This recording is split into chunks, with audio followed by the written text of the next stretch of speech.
Sir 5ஆம் பாவம் அப்படிங்கிறது இதயம் சார். சரிங்களா? அவரோட இதயம்னு வந்துருச்சுனாலே காதல்னு வந்துருச்சுங்களா? அப்ப அது அவரோட காதல் உணர்வுகள், அவரோட ரசனை திறன் எப்படி இருக்கு? அந்த மாரி விஷயங்கள தாம்பத்தியம் இருக்கு இல்லையா? அது. அகம் சார்ந்த விஷயத்துல. இப்ப உதாரணத்துக்கு சொல்லணும் அப்படின்னா, அங்க ஒரு 9 பிளானட்ஸ் தானே. அப்ப அதோட டீகோட்ஸ் இருக்கும். இருந்தாலும் அந்த 1 லைன் சொல்றேனே. அதுல சூரியன் இயக்குதுன்னு வச்சுக்கோங்களேன். அவரு அங்க அங்க அந்த தாம்பத்தியத்துல அங்க அந்த விட்டு குடுக்காம அது ஒரு கெத்த ஃபாலோ பண்ணுவாரு. ஓகேங்களா? அது உங்களுக்கு அண்டர்ஸ்டாண்ட் ஆகும்னு நெனைக்கிறேன். அது ஒரு மாரி இறங்கி போகாம ஒரு பண்றாரு. அதுவே சந்திரன் வச்சுக்கோங்களேன், நல்ல கற்பனை பண்ணிக்கிருவாரு.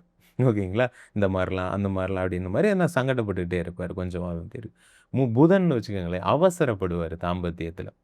அவசரப்படுவார். ரொம்ப ஒரு மாரி. அதுவே செவ்வானா காயப்படுத்துவாரு. அந்த நேரத்தில மட்டும் அவருக்கு என்னமோ ஒரு மாரி ஆயிடும். சாரிம்மா அப்டின்ட்டு அதுக்கப்புறம் சொல்லிட்டு இருப்பாங்க. செவ்வாய்ங்கிறது ஒரு அதே மாரி குரு அப்டின்னா சுத்தமா இருக்கணும்.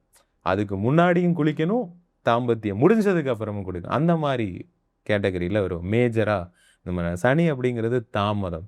கொஞ்சம் ஸ்டார்ட்டிங் ட்ரபிள். அப்புறம் கொஞ்சம் நெறைய அப்டின்ற மாரி. இந்த ராகு அப்படிங்கிறது ரொம்ப பிரம்மாண்டமா, ரொம்ப பெரிய லெவல்ல அவங்க அந்த தாம்பத்தியம் இந்த மாரி விஷயங்கள்.